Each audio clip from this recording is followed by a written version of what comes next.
Gubernur Kalimantan Selatan Sabiri Nur resmi mengundurkan diri pasca memenangkan pra-peradilan atas status tersangka yang disematkan KPK. Sabiri Nur sebelumnya ditetapkan sebagai tersangka dalam kasus dugaan suap proyek pembangunan Dinas PUPR Kalsel. Namun akhirnya bebas setelah menggugat statusnya di pengadilan. Bagaimana respon KPK setelah kekalahan melawan Sabiri Nur? Sore ini kita akan membahasnya dengan juru bicara KPK Tessa Mahardika dan mantan pimpinan KPK Saud Situmorang. Selamat sore Bapak-Bapak. Sore. Sore Mbak Rifana. Oke, Pak Tessa, Gubernur Kalimantan Selatan Sabiri Nur resmi dibebaskan setelah menang pra-peradilan dalam kasus dugaan suap terkait proyek pembangunan di Dinas PUPR Kalsel. Bagaimana tanggapan KPK atas putusan ini? Ya, yang pertama terima kasih.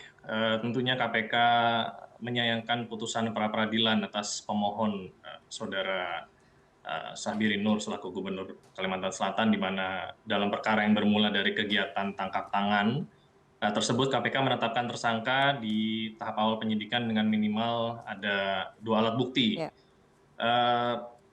Penetapan tersangka tersebut telah sesuai dengan ketentuan dalam Undang-Undang Nomor 19 Tahun 2019 junto Undang-Undang Nomor 30 Tahun 2002 Pasal 44, bahwa pada tingkat penyelidikan dugaan tindak pidana korupsi, salah satu tugasnya untuk mengumpulkan bukti permulaan yang cukup yang selanjutnya untuk menetapkan pihak-pihak yang bertanggung jawab sebagai tersangka. Jadi dalam hal ini KPK adalah menggunakan undang-undang lex specialis, jadi tidak menggunakan KUHAP.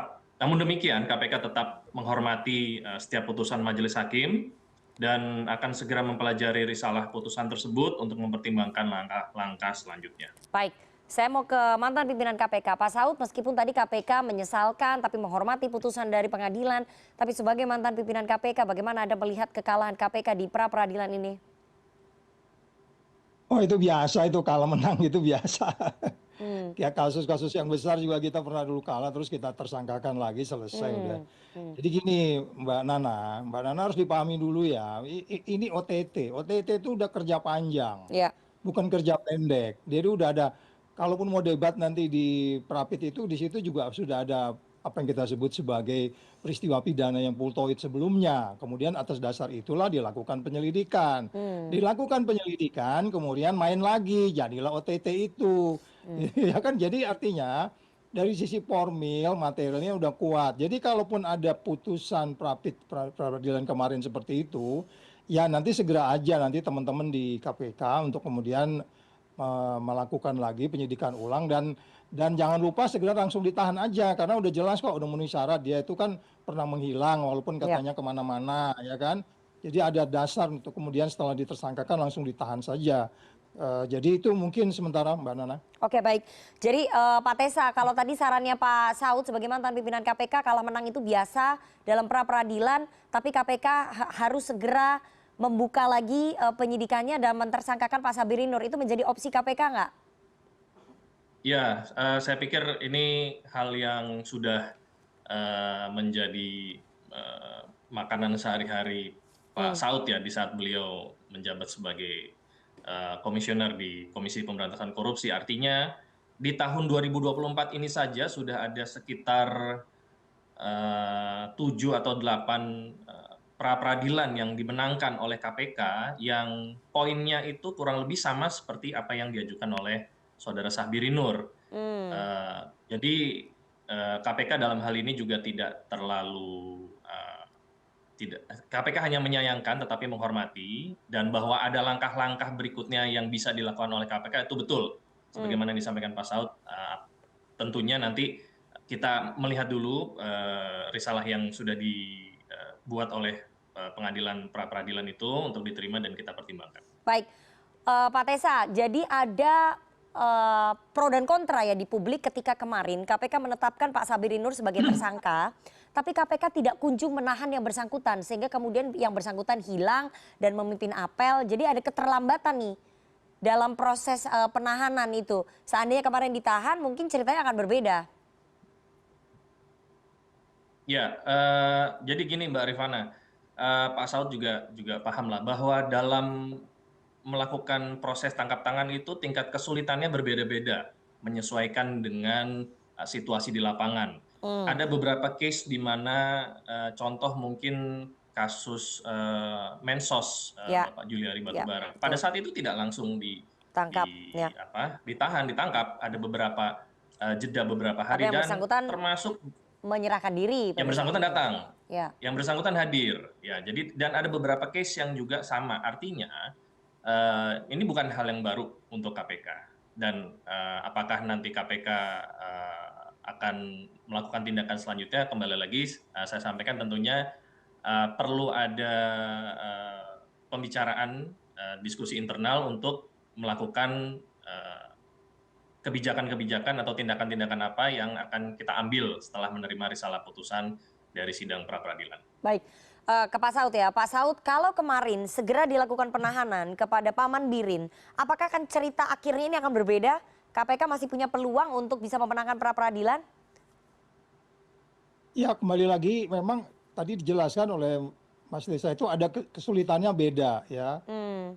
Ketika kemudian OTT itu dilakukan, seketika itu dilakukan gitu, posisi yang bersangkutan di mana, dan kemudian tidak berada dalam posisi yang gampang diketahui. Jangan lupa dia penyelenggara negara, dia Ya, gubernur, bahkan kemudian sempat tidak diketahui keberadaannya, kemudian tidak hadir pada suatu tempat yang seharusnya dia hadir, umpamanya rapat di DPR dan seterusnya. Itu sudah menunjukkan bahwa yang bersangkutan sudah ada guilty feeling, dan kemudian kita nilai juga hari ini itu mengundurkan diri itu ada persoalan terkait dengan case ini. Jadi Mbak Nana, memang kalau kita melihat case by case setiap OTT itu, kan itu apa namanya, rangkaian itu udah kelihatan gitu, niat jahatnya udah kelihatan. Jadi penyidik sebenarnya sudah firm di situ. Soal kemudian apakah yang bersangkutan bisa ditahan detik itu juga bersamaan dengan 6 TSK yang lain, pada saya dengar ada 7 orang. ya. Ini sebenarnya soal tinggal kesulitan ruang dan waktu saja. Tetapi yang perlu dipahami, OTT itu biasanya yang namanya formil materinya itu udah prudent, udah matang banget gitu Mbak Nana. Oke, jadi memang eh, lolosnya Paman Birin pada saat penetapan tersangka itu bukan bentuk kelalaian ya menurut Pak Saud ya?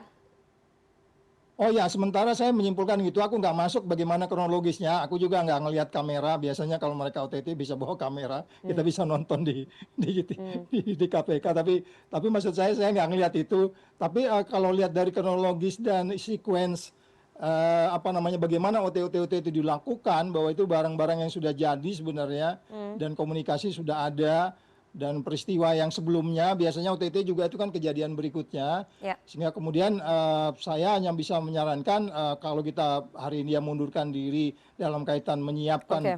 kaitan proses yang bersangkutan, kita apresiasi, sehingga kemudian itu bisa jadi reward juga buat dia karena selama ini menghilang kemudian menyesal dan seterusnya. Oke, saya mau ke Pak Tesa. Pak Tesa, tadi Pak Saud sudah menyampaikan ya bahwa yang bersangkutan mengundurkan diri. Memang benar baru saja Sabirin Nur mengundurkan diri sebagai Gubernur Kalimantan Selatan. Apakah itu akan berpengaruh terhadap penyidikan kasusnya di KPK, Pak Tesa? Sama sekali enggak, Mbak. Jadi jalan terus. Sebagaimana disampaikan Pak Saud bahwa pra-peradilan ini hanya menilai dari aspek formil saja, sementara dari aspek material itu sudah terpenuhi semua unsur-unsurnya, sehingga penyidik dalam hal ini juga termasuk pimpinan meyakini bahwa yang bersangkutan layak untuk ditersangkakan gitu. Nah, ini sebenarnya hanya menunda sajalah, tidak menghilangkan bahwa yang bersangkutan ini kemudian tidak bisa ditetapkan sebagai tersangka lagi. Itu tidak seperti itu. Jadi bisa dikarenakan memang Meskipun sudah bahan-bahan tidak materialnya itu berstatus sudah, gubernur ya. Meskipun sudah mengundurkan diri ya, nggak akan karena berpengaruh ya. kejadian itu dilakukan pada Pada saat yang beliau bersangkutan menjabat sebagai penyelenggara negara. Oke, jadi ketika statusnya sudah bukan gubernur ya kasusnya jalan terus begitu Pak Tesa ya? Tidak akan berpengaruh? Iya, masih jalan.